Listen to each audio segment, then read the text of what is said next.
Welcome to heart work. ये class electronics, electrical और instrumental students के लिए चल रही है। इस सीरीज़ में हम एक्सपेक्टेड एमसीक्यू डिस्कस करते हैं, वो भी पूरे डिटेल्स एक्सप्लेनेशन के साथ, जो आने वाली एग्ज़ाम जैसे DFCCIL, ISRO, DRDO, NPCIL, JE या एई पोस्ट के लिए बहुत ही इम्पोर्टेंट है। अगर आप इसका पीडीएफ या प्रीवियस ईयर का पेपर और एनी अदर इन्फॉर्मेशन के लिए आप हमारा टेलीग्राम ग्रुप ज्वाइन कर सकते हैं। इसका लिंक आपको नीचे डिस्क्रिप्शन बॉक्स पे मिल जाएगा, आप वहां से जाकर टेलीग्राम ग्रुप ज्वाइन कर सकते हैं। क्वेश्चन क्या है?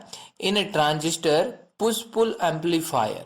पुश पुल एम्पलीफायर के बारे में, पुश पुल एम्पलीफायर क्या होता है? पावर एम्पलीफायर में क्लास बी एम्पलीफायर को ही पुश पुल एम्पलीफायर कहते हैं। और क्लास बी की इफिशियंसी की बात करें तो इसकी इफिशियंसी सबसे अधिक होती है। वो कितनी होती है? 78.5% इसकी इफिशियंसी होती है। तो क्लास बी एम्पलीफायर को ही पुश पुल एम्पलीफायर कहते हैं। ठीक है। अब ये पुश पुल एम्पलीफायर जो है, पुश पुल एम्पलीफायर की कुछ प्रॉपर्टीज है। वो क्या है? पहला प्रॉपर्टी क्या है? पुश पुल एम्पलीफायर में एक होता है cross over distortion. Push pull amplifier में क्रॉस ओवर डिस्टोर्शन अक्कर होती है। ठीक है। ये क्वेश्चन भी कभी कभी बनता है कि किस एम्पलीफायर में क्रॉस ओवर डिस्टोर्शन अक्कर होती है, तो पुश पुल एम्पलीफायर या क्लास बी एम्पलीफायर में क्रॉस ओवर डिस्टोर्शन अक्कर होती है। ठीक है। अब चलो थोड़ा डिफिनेशन भी देख लेते हैं, ये होता क्या है। पुश पुल एम्पलीफायर में क्या होता है? पुश पुल एम्पलीफायर में दो ट्रांजिस्टर ट्रांसफार्मर के वाइंडिंग से कनेक्ट रहते हैं।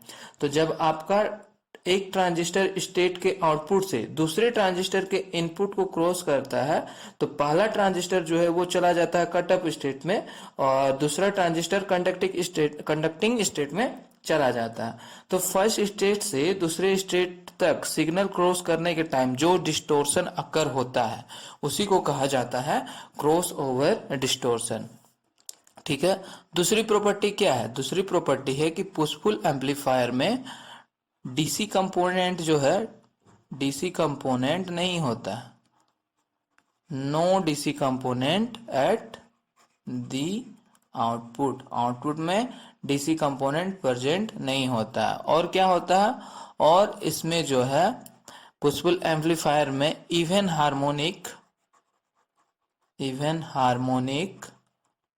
प्रेजेंट नहीं होता है। ठीक है। इवन हार्मोनिक प्रेजेंट नहीं होता है इन आउटपुट में इवन हार्मोनिक प्रेजेंट नहीं होता है। इसमें कौन सा हार्मोनिक रहता है? इसमें ओनली ऑड हार्मोनिक प्रेजेंट होते हैं। ठीक है। ओनली ऑड हार्मोनिक प्रेजेंट इन आउटपुट। तो ये कुछ प्रॉपर्टीज है पुश पुल एम्पलीफायर की। इस प्रॉपर्टीज को ध्यान में रखना है क्योंकि प्रॉपर्टीज से भी सवाल आते हैं। तो यहाँ पे अगर हम अब ऑप्शंस देखें तो ऑप्शंस में क्या है? पहला option, there is no DC power in the output. There is no DC power in the output, तो सही बात है। दूसरा प्रॉपर्टी क्या था? No DC component at the output, तो क्या है? ऑप्शन ए जो है वो सही है। दूसरा क्या लिखा हुआ? There is no distortion in the output, वो रहेगा डिस्टोर्शन नहीं होता। डिस्टोर्शन तो होता है, कौन सा डिस्टोर्शन होता है? क्रॉस ओवर डिस्टोर्शन होता है। तो ये हमारा क्या हो जाएगा? ऑप्शन भी गलत हो जाएगा। There are even harmonic present in the output, there are even harmonic present in the output, तो क्या होता है? इवन हार्मोनिक प्रेजेंट नहीं होता है। इवन हार्मोनिक प्रेजेंट नहीं होता है, ये भी गलत हो गया। कौन सा होता है? ओड हार्मोनिक प्रेजेंट होता है। तो यहाँ पे क्या बोला है? There are no odd harmonic, जबकि ओड हार्मोनिक जो है वो प्रेजेंट होता है। तो ये भी हमारा गलत हो जाएगा। तो कौन सा ऑप्शन सही हुआ? ऑप्शन ए जो है वो हमारा करेक्ट आंसर हो जाएगा। नेक्स्ट क्या है? नेक्स्ट है a 1000 kilohertz carrier is modulated with 300 hertz and 2 kilohertz audio sine waves. The frequency which will not be present in the output is। Communication से सवाल है यहाँ पे। तो सबसे पहले देखें तो यहाँ पे हमें गिवन क्या है? गिवन क्या है? दिया हुआ है carrier frequency. Carrier frequency that is FC दिया हुआ है। कितना दिया हुआ है? 1000 किलो हर्ट्ज दिया हुआ है। 1000 किलो हर्ज जो है हमें कैरियर फ्रीक्वेंसी दिया हुआ, और क्या है ये मॉड्यूलेटेड हो रहा है किसके साथ, 300 हर्ज और 2 किलो हर्ज के साथ। तो दो फ्रीक्वेंसी दिया हुआ है, क्या क्या है, एक तो है FM1 ले लेते हैं, मैसेज सिग्नल है तो FM1 क्या हो गया, पहला फ्रीक्वेंसी आपका दिया हुआ है 300 हर्ट्ज, ठीक है। और दूसरा फ्रीक्वेंसी क्या है FM2, दूसरा फ्रीक्वेंसी दिया हुआ 2 किलो हर्ट्ज दिया हुआ है, ठीक है। अब क्या बोला है कि the frequency which will not present in the output, output में कौन सा फ्रीक्वेंसी प्रेजेंट नहीं होगा। तो ये हमें फाउंड करना है। तो फ्रीक्वेंसी को जब मॉड्यूलेट कर देते हैं, फ्रीक्वेंसी को मॉड्यूलेट करने के बाद frequency of modulated signal, frequency को जब मॉड्यूलेट कर देते हैं, कैरियर मॉड्यूलेट कैसे करते हैं, मैसेज सिग्नल को कैरियर सिग्नल से सुपर इम्पोज करके उसे मॉड्यूलेट कर देते हैं।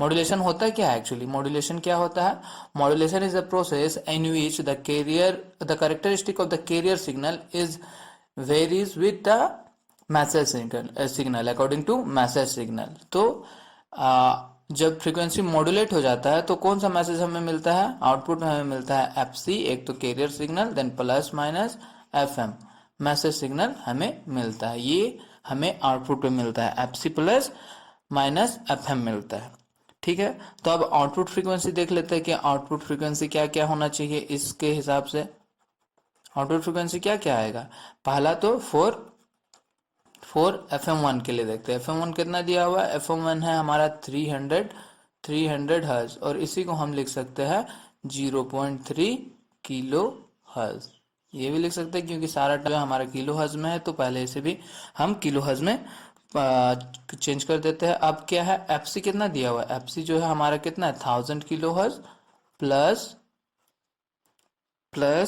प्लस माइनस कितना हो जाएगा 0.3 किलो हर्ज, ठीक है, ये हो जाएगा। और FM2 की बात करें, फॉर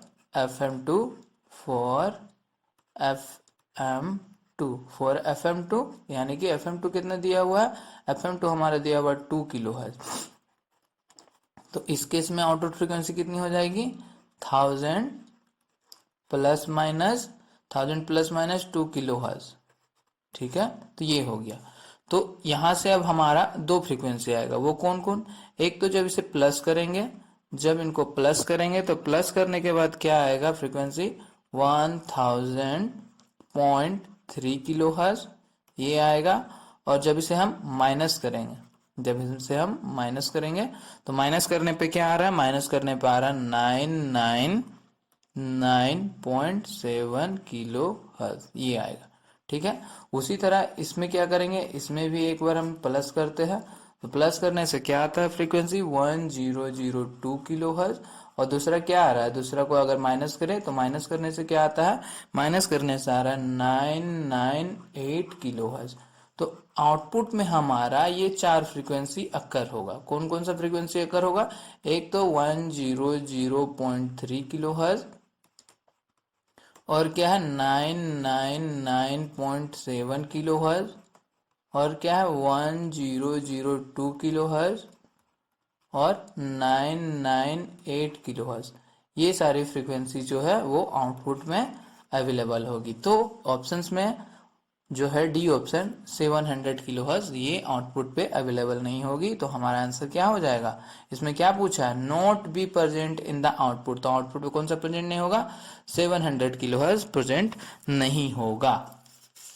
नेक्स्ट देखते हैं, नेक्स्ट क्या है, if a system is given unbounded input then the output is, system अगर अनबाउंडेड है तो आउटपुट कैसा होगा, ठीक है। तो कंट्रोल सिस्टम से बेसिक सा क्वेश्चन है यहाँ पे।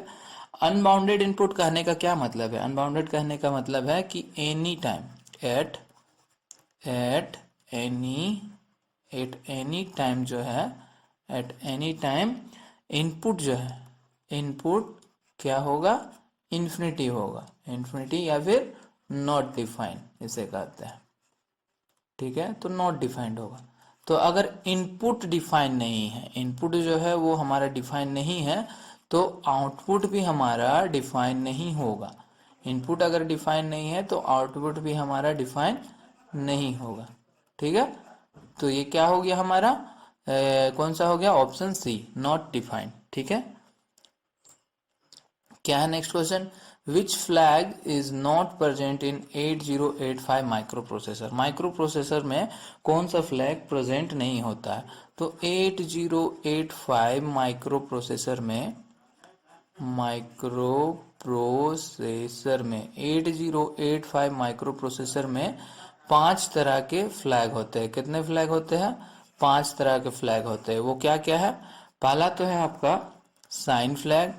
ठीक है, साइन फ्लैग। दूसरा क्या हो गया, दूसरा है जीरो फ्लैग।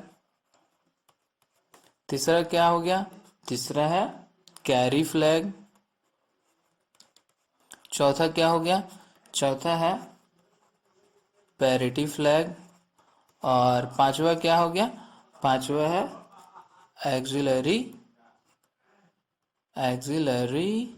Carry flag. ठीक है, तो ये 5 तरह के फ्लैग जो है वो होते हैं 8085 माइक्रो प्रोसेसर में। तो ये ट्रैप फ्लैग जो है, ऑप्शन बी जो है ट्रैप फ्लैग, ये अवेलेबल होता है 8086 माइक्रो प्रोसेसर में। तो हमारा ऑप्शन भी यहाँ से क्या हो जाएगा, ये सही हो जाएगा, क्योंकि इसमें पूछा है नॉट प्रेजेंट। तो ट्रैप फ्लैग प्रेजेंट नहीं होता है, साइन फ्लैग प्रेजेंट रहता है, जीरो फ्लैग प्रेजेंट रहता है और पैरिटी फ्लैग प्रेजेंट रहता है। नेक्स्ट देखते हैं, नेक्स्ट क्या है, a carrier is modulated by 2 sine waves with modulation index of 0.3 and 0.4. If modulated power is 10 kilowatt, the total modulated power will be. तो टोटल मॉड्यूलेटेड पावर निकालना है। ठीक है, टोटल मॉड्यूलेटेड पावर निकालना है। गिवन क्या है, पहले तो देख लेते हैं गिवन क्या है। गिवन मॉड्यूलेशन इंडेक्स दिया हुआ है,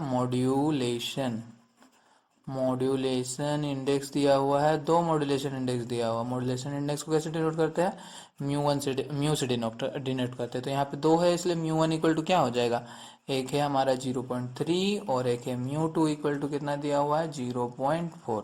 तो ये दिया हुआ है। अब क्या बोला है, और क्या दिया हुआ है, और एक तो दिया हुआ है मॉड्यूलेटेड पावर दिया हुआ है। Modulated power that is PC equal to कितना दिया हुआ, 10 किलोवाट दिया हुआ। 10 किलोवाट दिया, हमें क्या बोला है, हमें बोला है टोटल मॉड्यूलेटेड पावर कैलकुलेट करना है, दैट इज पीटी हमें जो है निकालना है। ठीक है, पीटी निकालना है। तो पीटी का फॉर्मूला क्या होता है, टोटल पावर इक्वल टू होता है पीसी 1 प्लस मॉड्यूलेशन इंडेक्स का स्क्वायर बटे 2। ये जनरल फॉर्मूला है आपका टोटल पावर निकालने का।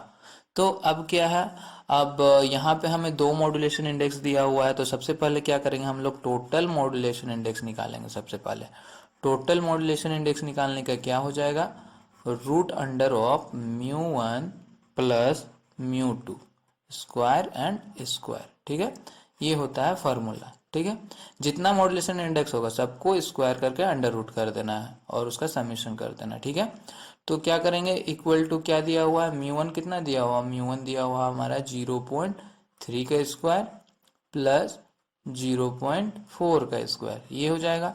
अब इसे सिंपली कैलकुलेट कर लेते हैं। तो कैलकुलेट करने के बाद कितना आ जा रहा है, 0.25, और इसे हम लिख सकते हैं 0.5। तो हमारा मॉड्यूलेशन इंडेक्स जो है वो म्यू जो है, अब म्यू हमारा आ गया, म्यू इक्वल टू आ गया 0.5 आ गया। अब इसे पुट कर देते हैं पीटी के फॉर्मूला में। तो पीटी इक्वल टू पीसी कितना दिया हुआ है, 10 किलोवाट दिया हुआ है, और 1 प्लस म्यू कितना आया हमारा 0.5 का होल स्क्वायर हो जाएगा यहाँ, और डिवाइडेड बाई 2, ये हो गया। तो इसको सिंपली आप अगर कैलकुलेट करेंगे तो कैलकुलेट करने के बाद आपका आ जाता है 11.25 किलोवाट। तो मॉड्यूलेटेड टोटल मॉड्यूलेटेड पावर आपका आ जाएगा 11.25। ऑप्शन डी जो है वो करेक्ट हो जाएगा। नेक्स्ट देखते हैं, नेक्स्ट क्या है, ए 10-bit AD converter is used to digitize an analog signal in the 0 to 5 volt range. The maximum peak-to-peak ripple voltage that can be allowed in the DC supply voltage is, maximum ripple voltage को calculate करने को बोला है, ठीक है। तो यहाँ पे क्या दिया हुआ है, एक तो पहले हमें देख लेते हैं गिवन। गिवन जो है n इक्वल टू दिया हुआ 10 बिट, 10 बिट का एडी कन्वर्टर है, ठीक है। और रेंज दिया हुआ है, रेंज वोल्टेज रेंज दिया हुआ है कितना, 0 to 5, तो वो क्या हो जाएगा, उसे हम कह सकते हैं वोल्टेज रेफरेंस, ठीक है। या फिर वोल्टेज रेफरेंस, वोल्टेज रेफरेंस है, वोल्टेज रेफरेंस कितना दिया, रेफरेंस वोल्टेज जो है, यानी कि रेफरेंस वोल्टेज कहने का मतलब है वी आर, रेफरेंस वोल्टेज कहने का मतलब है वी आर। तो वी आर कितना दिया हुआ है, वी आर इक्वल टू हमें दिया हुआ है 0 to 5 volt, that is maximum कितना है 5 वोल्ट है, 5 वोल्ट हो जाएगा हमारा रेफरेंस वोल्टेज। अब फार्मूला क्या होता है, फार्मूला होता है रेजुलेशन वोल्टेज निकालने के लिए, रेजुलेशन वोल्टेज को कैलकुलेट अगर करना है, या फिर peak to peak ripple voltage same है, रेजुलेशन वोल्टेज ही है, तो इसे अगर कैलकुलेट करना है तो क्या करेंगे, फॉर्मूला होता है, सिंपल सा फॉर्मूला है यहाँ पे, वी आर बट्टे में 2 to the power n, ठीक है। n क्या हो जाएगा, नंबर ऑफ बिट्स, तो वी आर कितना दिया हुआ 5 वोल्ट और 2 to the power 10 हो जाएगा, ठीक है। तो इसे अगर हम कैलकुलेट करते हैं तो कैलकुलेट करने के बाद आता है 0.00488 वोल्ट, ठीक है। और इसी को हम लिख सकते हैं 4.8 मिली वोल्ट, ठीक है। तो ये हमारा आ जाएगा peak to peak ripple voltage, alright. तो 4.88 that is option D, 4.8 millivolt जो है आपका करेक्ट आंसर हो जाएगा। नेक्स्ट क्या दिया हुआ है, नेक्स्ट क्वेश्चन है ट्रांसमिशन लाइन से। Transmission line has VSWR that is voltage standing wave ratio is 2, the reflection coefficient is, VSWR दिया हुआ है, VSWR voltage standing wave ratio दिया हुआ है 2, और आपको क्या बोला है, reflection coefficient that is psi या जाई, इसे जाई कहते हैं, equal to question mark, alright, ये निकालना है हमें। तो VSWR का फॉर्मूला क्या होता है, सिंपल सा फॉर्मूला है, VSWR हमने पहले भी पढ़ रखा है। VSWR इक्वल टू क्या होता है, 1 प्लस मॉड ऑफ जाई, ये reflection coefficient, and 1 minus mod of reflection coefficient. क्या दिया हुआ, VSWR दिया हुआ 2, पुट कर देते हैं, 1 प्लस ये हो जाएगा कुछ इस तरह, ये हो जाएगा कुछ इस तरह, ठीक है। अब क्या करेंगे, अब करना ये है कि इसे कैलकुलेट करते हैं, इसे कैलकुलेट करते लेते हैं, ये हो जाएगा आपका 2 माइनस 2, 2 माइनस 2 और 2 माइनस 2 और मॉड ऑफ ये इक्वल टू क्या हो जाएगा 1 plus mod of reflection coefficient, ठीक है, ये हो गया। तो अब इसे सिंपली कैलकुलेट कर लेते हैं, ये इसको इधर लाते हैं, 2 माइनस 1 हो जाएगा, और इसे इधर ले जाते हैं मॉड ऑफ दिस, और ये प्लस हो जाएगा 2 mod of this, so 2 minus 1 equals to 1, और यहाँ पे 3 रिफ्लेक्शन कोफिशिएंट, रिफ्लेक्शन कोफिशिएंट, ठीक है। तो रिफ्लेक्शन कोफिशिएंट इक्वल टू क्या हो जा रहा है 1/3, तो रिफ्लेक्शन कोफिशिएंट का हमारा वैल्यू आ गया 1/3 हो जाएगा हमारा reflection coefficient, that is option A जो है वो करेक्ट हो जाएगा। नेक्स्ट देखते हैं क्या है, when temperature increases reverse saturation current is, तो हमेशा याद रखें जब भी टेम्परेचर इंक्रीज होता है, जब भी टेम्परेचर इंक्रीज होता है तो रिवर्स सैचुरेशन करंट भी इंक्रीज होता है, ठीक है। जब भी टेम्परेचर इंक्रीज होता है तो रिवर्स सैचुरेशन करंट भी इंक्रीज होता है। For every rise in 10 degree, for every rise in 1 degree Celsius, okay, 1 degree Celsius of temperature, ये जब भी 1 degree rise of Celsius 1 degree Celsius temperature rise होता है तो रिवर्स सैचुरेशन करंट जो है that is I node is increased by 7%, 7% इस reverse saturation current में इंक्रीज होती है। और for every rise in 10 degree Celsius, 10 degree Celsius जब ये राइज करता है टेम्परेचर तो रिवर्स सैचुरेशन करंट जो है वो इंक्रीज होती है, कितनी, डबल इंक्रीज होती है, डबल इंक्रीज होती है। तो ये डायरेक्ट क्वेश्चन भी कभी कभी पूछ लिया जाता है कि for every rise in 10 degree temperature what will the river saturation current, तो ये डबल होती है। ठीक है, ये डायरेक्ट क्वेश्चन पूछा गया आई थिंक डीएमआरसी जेई में। ठीक है, तो यहाँ से हमारा आंसर क्या आ जाएगा, क्या होता है जब टेम्परेचर इंक्रीज हो रहा है और रिवर सेचुरेशन करंट भी हमारा इंक्रीज होता है। ठीक है, तो ऑप्शन ए जो है हमारा करेक्ट हो जाएगा। नेक्स्ट बढ़ते हैं, determine the current if A 20 coulomb charge passes a point in 0.25 second. बहुत ही बेसिक सा सवाल है, आपको करंट कैलकुलेट करने को बोला है, डेट इज आई निकालने को बोला है जब आपका चार्ज दिया हुआ है, charge that is Q equal to दिया हुआ है 20 कूलम, और बोला है टाइम दिया हुआ है, कितना टाइम ले रहा है 0.25 सेकेंड दिया हुआ है। ठीक है, तो बेसिक सा करंट का फॉर्मूला क्या होता है, आई इक्वल टू क्या लिखते हैं हम लोग, Q by T, charge by time. तो क्यू कितना दिया हुआ है 20 कूलम दिया हुआ, और टाइम कितना है 0.25, तो इसे हम कैलकुलेट कर लेंगे, ये हटा तो यहाँ पे आ गया हमारा 100, सो 25 ये हो गया 4, तो कितना आ जा रहा है 80 एम्पियर जो है हमारा आ जा रहा है। ऑप्शन डी जो है वो करेक्ट होगा। नेक्स्ट क्या है, नेक्स्ट क्वेश्चन है, Kirchhoff's current law is applied at. Kirchhoff's current law कहने का क्या मतलब है, केसीएल। केसीएल कहाँ पे अप्लाई करते हैं हम लोग, केसीएल का डिफिनेशन की बात करें तो क्या होता है, algebraic sum of current at node, algebraic sum of current at node equal to 0। तो नोड पे जो है algebraic sum of all current होता है आपका 0। तो ये कहाँ पे आता है, हमेशा केसीएल जो है हम अप्लाई करते हैं नोड पे। ठीक है, और एक इसका आप ये भी लिख सकते हैं, और एक फार्मूला कि total incoming current, summation of total incoming current equal to summation of total outgoing current होता है। ठीक है, जैसे यहाँ पे बात करें तो ये हो गया I1, ये हो गया I2, ये हो गया I3, ये हो गया I4, ये हो गया I5, और ये हो गया I6। ये जो है एक नोड पे है, नोड पे मीट कर रही है। तो क्या है इसमें इनकमिंग करंट कौन सा, नोड की तरफ कौन सा करंट जा रहा है, एक जा रहा है आपका I3, एक जा रहा है I4, एक जा रहा है IP, और एक जा रहा है I1। तो क्या हो जाएगा I1 plus I3 plus I4 plus I5, और आउटगोइंग करंट कौन सा है, आउटगोइंग करंट हो गया आपका एक I2 आउट जा रहा है और I6 आउट जा रहा है, तो I2 प्लस I6 हो जाएगा। ठीक है, और इसी को लिख सकते हैं हम I1 plus I3 plus I4 plus I5 minus I2 minus I6 equal to 0, that is summation of all I equal to 0। ये हो गया डेफिनेशन। तो नोड पे लगती है, नोड पे अप्लाइड करते हैं केसीएल, तो ऑप्शन बी जो है हमारा करेक्ट आंसर हो जाएगा।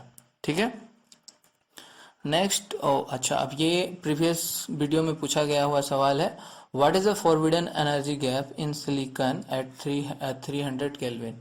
तो ये मैंने बताया था कितना 1.1 इलेक्ट्रॉन वोल्ट होता है। ठीक है, ये क्वेश्चन ऑफ द डे हो गया, आज का सवाल हो गया, इसका जवाब आपको नीचे जाकर कमेंट बॉक्स पे करना है। ठीक है, और थैंक्स फॉर वाचिंग। वीडियो अच्छा लगे तो इसे लाइक कर देना और सब्सक्राइब कर ले, ताकि आप हमारे साथ हम आगे की कक्षाओं में बने रहें। और अभी तक सब्सक्राइब नहीं किया है तो इसे सब्सक्राइब और शेयर करना जरूर अपने फ्रेंड के साथ। ठीक है, थैंक यू।